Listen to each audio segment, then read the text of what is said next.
Hello everyone, आप सबका मेरे चैनल में स्वागत है। मैं काफ़ी दिन से वीडियो नहीं डाल पा रहा था क्योंकि मैं थोड़ा अपने पर्सनल लाइफ में थोड़ा कुछ ज़्यादा ही बिज़ी हो गया हूँ। फिर भी मैं टाइम निकाल के छत पे जाकर टेरेस पे जाकर रात को 12 बजे मैं वीडियो शूट करता था। बट अभी वो भी नहीं हो पा रहा क्योंकि बरसात का मौसम है, पूरा छत गीला हो रखा है। तो बाहर में नहीं सकता और घर के अंदर उतना टाइम नहीं मिलता है। बच्चे के साथ थोड़ा बिज़ी रहता हूँ मैं अपना, तो यही रीज़न था कि करीबन 2 हफ्ते से मैं वीडियोस वगैरह नहीं शूट कर रहा था। तो आज मुझे टाइम मिला, अभी करीबन शाम के 6 बज रहे हैं, 6:14 हो रहा है, तो सोचा कि अभी वीडियो शूट कर लिया जाए।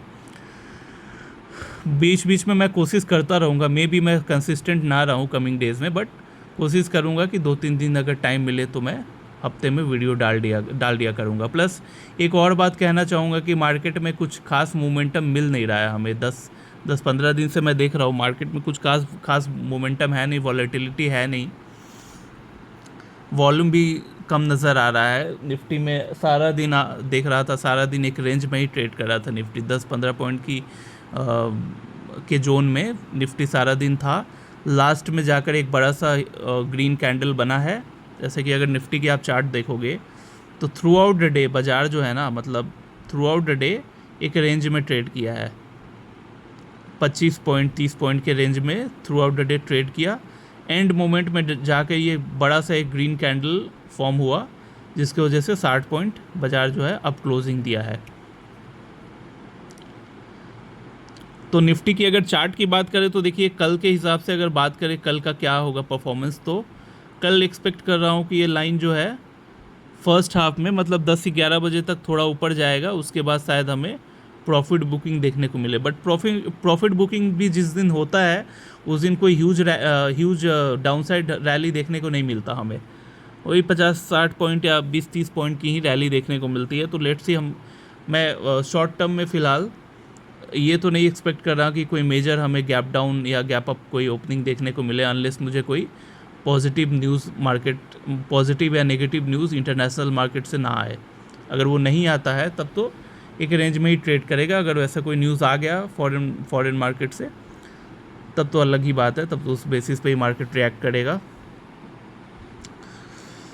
और अगर स्टॉक्स की बात करें तो आप देख सकते हो स्टॉक्स में कुछ खास मोमेंटम नहीं है। मेरे वॉच लिस्ट में मैंने जो शेयर्स खोल रखा है सब 1-0.5% के रैली के जोन में ट्रेड कर रहे हैं। कोई 0.5% अप है, कोई 0.5%, 1% डाउन है। ऐसे ही मोमेंटम हुआ है बाज़ार में। एक वॉडी एनर्जी दिख भी रहा है 5% अप है। तो इसका अगर आप 15-20 दिन या 1 महीने का आप इसका चार्ट देखोगे तो ये 3,000 के रेंज में ही अटका हुआ है ये शेयर। कोई ब्रेकआउट देखने को नहीं मिल रहा है। तो बाज़ार जो है इस वक्त काफ़ी ठंडा, आप बोल सकते हो बाज़ार काफ़ी ठंडा है। एंजल वन नीचे गया है 4%। इसका रीज़न है, एंजल वन भी नहीं, आप बीएससी भी देख लो, बीएससी भी 6% टूट गया है। कारण यही है कि देखिए, अभी रिसेंटली कोई अमेरिका की कोई हेज फंड है, कोई कंपनी है, ट्रेडिंग वगैरह करती थी ये इंडियन मार्केट में, तो ये लोगों ने मैनिपुलेट किया है। मैनिपुलेट करके करीबन 36,000 करोड़ का इनकम अर्न किया है अपने इंडिया के शेयर बाज़ार से। तो ये स्कैम जो है ना, सेबी ने एक्सपोज किया है, एंड इसके वजह से उस फर्म को बैन कर दिया गया। एंड बैन करने की वजह से शायद जब से बैन किया गया तब से बीएससी का शेयर एंड एंजल वन का शेयर जो भी है ये टूट रहा है। क्योंकि बेसिकली बीएससी के एक्सचेंज में, बीएससी तो एक्सचेंज का शेयर है।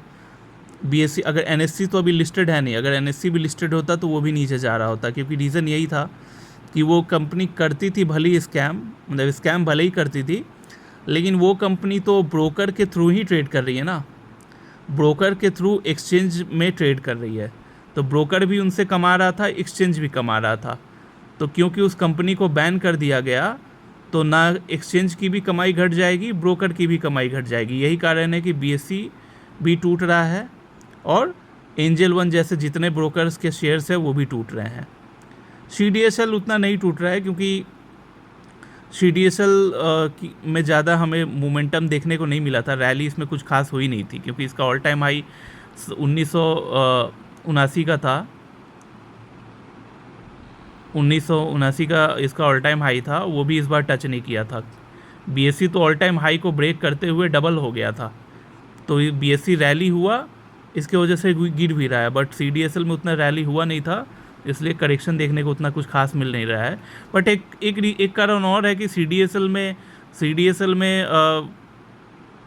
उतना इफेक्ट क्यों होगा, क्योंकि सीडीएसएल का तो कुछ खास इनकम होता नहीं था ना उस कंपनी से, क्योंकि वो कंपनी मोस्टली डेरिवेटिव्स में काम करती थी, डेरिवेटिव्स में काफ़ी वॉल्यूम होता था, तो डेरिवेटिव्स में वॉल्यूम होने की वजह से उनका ब्रोकर भी कमा रहा था और एक्सचेंज को भी चार्जेस मिल रहा था, वो भी कमा रहा था। लेकिन सीडीएसएल तो सिर्फ डिपॉजिटरी का काम करती है ना, मतलब अगर आप कैश में शेयर खरीद रहे हो तो वो काम सीडीएसएल का है कि वो शेयर को ये करती है, स्टोर करके रखती है आपके बिहाफ में। तो सीडीएसएल का बिजनेस मॉडल में उतना इफेक्ट नहीं पड़ेगा, यही कारण है कि सीडीएसएल उतना क्रैश नहीं हुआ। एंड एक चीज़ और है कि शेयर बाज़ार से रिलेटेड ये कैम्स एंड के फिनटेक की भी कंपनियां हैं, तो ये भी उतना इफेक्ट नहीं हुआ, क्योंकि कैम्स म्यूचुअल फंड बिजनेस देखता है, म्यूचुअल फंड में भी उसका कोई लेना देना नहीं था जो स्कैम में जो वो कंपनी स्कैम करती थी, तो इसलिए कैम्स भी उतना नहीं टूटा। आज आप देख सकते हो फ्लैट था। के फिनटेक है, के फिनटेक जो है वो आई गेस इसका काम करता है, लाइक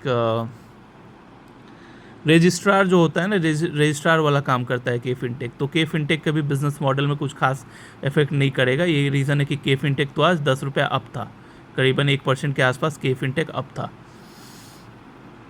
और उसके अलावा आप देख सकते हो कि रिमेनिंग जैसे थोड़ा बहुत हमें पीएफसी में देखने को मिल रहा है बाइंग, क्योंकि ये क्वालिटी स्क्रिप्ट है, बट उसके अलावा कुछ खास हमें बाइंग देखने को नहीं मिला। टाटा स्टील भी फ्लैट है, 40 पैसा सिर्फ डाउन है टाटा स्टील आज।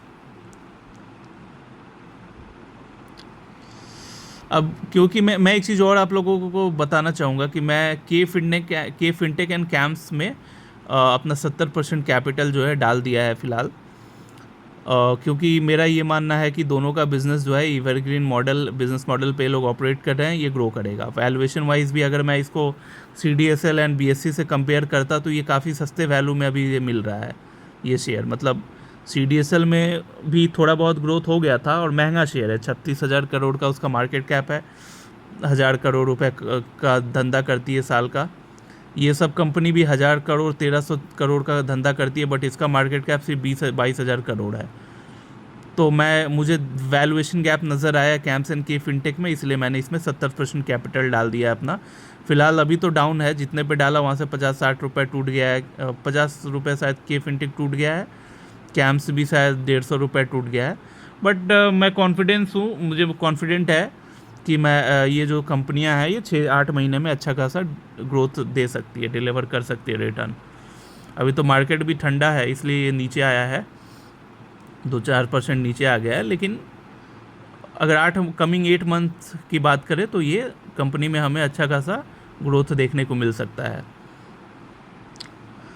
तो यही रीज़न है कि आज अब के फिनटेक एंड कैम्स में उतना कुछ खास मोमेंटम था नहीं, यही रीज़न है कि मेरा जो पोर्टफोलियो है सिर्फ 3,900 रुपये बढ़ा है आज।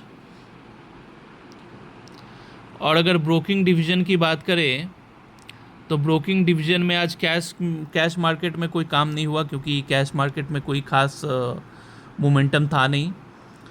ऑप्शंस में सिर्फ 195 ऑर्डर पंच हुए हैं, तो यहाँ 1,950 रुपये मिलेगा, तो 1,950 प्लस 3,900 हो गया अपना कितना, 5,800 प्लस 1,000 रुपये मुझे फ़ीस मिला है, एक एडवाइज़र को मैंने हेल्प किया था मार्केट आवर में, तो 1,000 फ़ीस मिल गया, तो 5,800 प्लस 1,000 इज इक्वल टू 6,800, तो 6,800 आज का नेट गेन रहा। तो आज के लिए इतना ही, thanks for watching and bye bye.